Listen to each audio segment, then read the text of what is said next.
At some point in a job interview, you're probably going to be asked how much money you'd like to be paid. You know the question. So, what are your salary expectations? This is a tough one. It's hard to know the right way to answer. But your starting salary is often the basis for all future compensation decisions at that company, such as raises and bonuses. So you want to get it as high as you can. Though, aim too high, and you might just price yourself out of the job. So what do you do? Luckily, there are smart ways to answer or not answer this question. I'm going to show you how to be ready for this point in the interview, so you can maximize your pay without minimizing your chances of getting the job.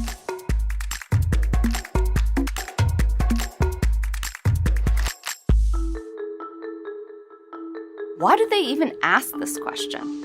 Let's start here, because knowing why hiring managers and recruiters ask this question can help you think about what you want to say in response. In spite of how it might feel, the question isn't designed to trick you into letting them underpay you if you come in low. As author and career development expert Vicki Oliver explains, every position is budgeted, and typically hiring managers or recruiters want to be sure they can afford you. It's in their best interest not to waste their time, or yours, going through multiple rounds of interviews and putting together an offer if they just can't meet your salary expectations. And from the candidate's perspective, answering the question can help ensure that the opportunity is a good fit for you. You want to know that there's mutual understanding about the salary and benefits being offered. It can also help establish a baseline for your negotiations later on in the hiring process. Okay, with that in mind, here are some ways to deal with the question. Strategy number 1, redirect the conversation.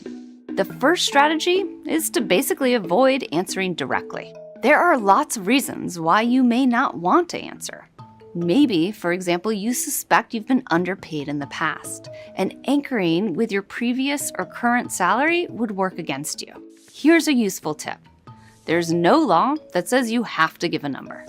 On the contrary, there are many laws in many U.S. states that make it illegal for employers to ask for a specific number when it comes to your pay history. In many places, they can't ask you, what was your previous salary? Make sure to research what the situation is where you are. It can be smart to protect your own interests by not giving a specific number until you have a job offer in hand. As career strategist John Lees says, the time to discuss salary is after they've fallen in love with you. Here are 2 ways to redirect the conversation without making it too awkward. First, turn the question around and ask about their budget. Finance expert Tori Dunlap's advice is to respond with something along the lines of, I actually don't understand the full scope of the role at this point to accurately price myself, but I would love to know the budgeted salary range. If the interviewer is forthcoming about their budget, they'll likely want to know whether that meets your expectations. It's okay to be vague at this point and say, that's helpful to know. If you were to offer me the job, is there room to negotiate? There's a second option. Move past the question and go back to your qualifications. You could say something like, I'm still trying to fully understand the role and what's involved. I'd love to continue talking about my qualifications and why I think I'm a fit for this position. Or you might say, that's not something I'm comfortable answering, but I'm happy to talk about my qualifications for this role. There's no doubt that these responses can feel like you're dodging the question, and that may be uncomfortable. But given the stakes, this small moment of awkwardness is likely worth it. Strategy number 2, offer a salary range. If you feel like you have enough information to answer the question, or perhaps your attempts to deflect haven't worked and they're pressing you for a response, consider giving a range instead of a single number. To go this route, you'll need to do research before your interview, so you have a realistic idea of the typical salary range for the role. In some places, employers are required to include a salary range on the job posting, in which case you can compare your experience and qualifications with the job description to determine where in that range you might fit. If you're working with a recruiter, external or internal, you can request the salary range from them directly. If you do your own research, start with sites like Glassdoor and Salary.com. This will help you understand what a fair salary might be for the position, so that you can choose a minimum salary that you're not willing to go below. That number isn't something you need to share while interviewing, but it's good to have it in the back of your mind for when it is time to negotiate. Even with reputable sources, though, it can be hard to translate average salaries across geographies or to the specific role.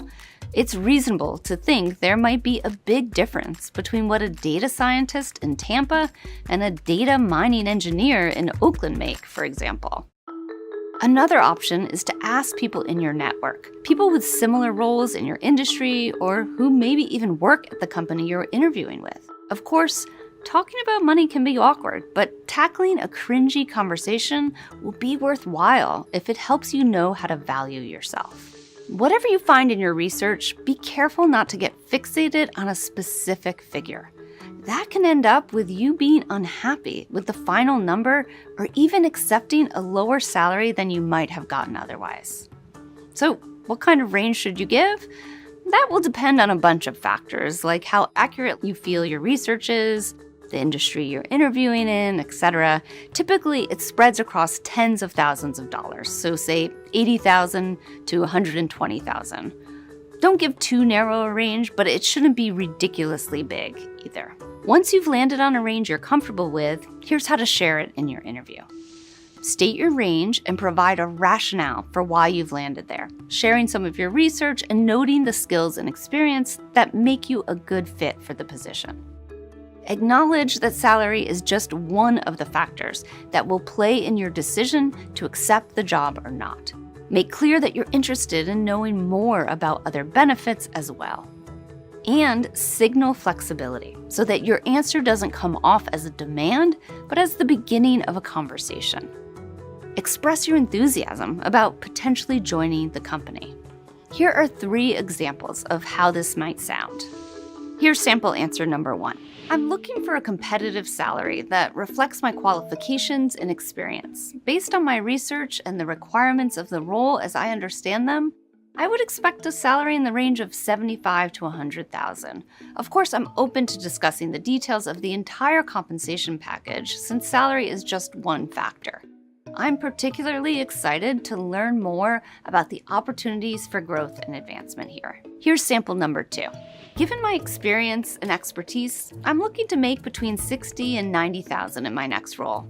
I've done some research on similar roles and talked to people in comparable organizations, all of which helped me confirm that range.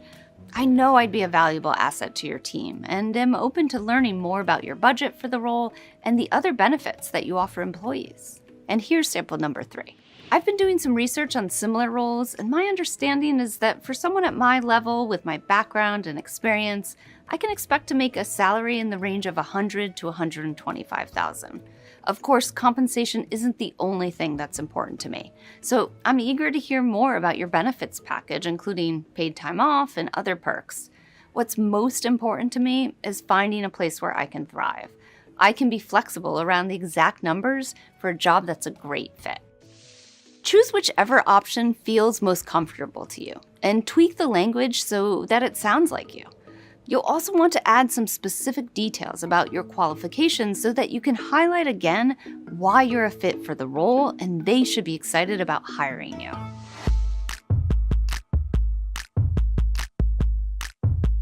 Whether and how you answer the question is up to you, of course. By following the guidelines I've shared, you'll be able to assess which approach feels most comfortable to you and is most likely to keep you in the running for the job.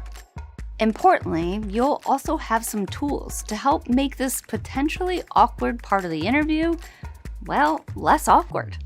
Good luck. You got this.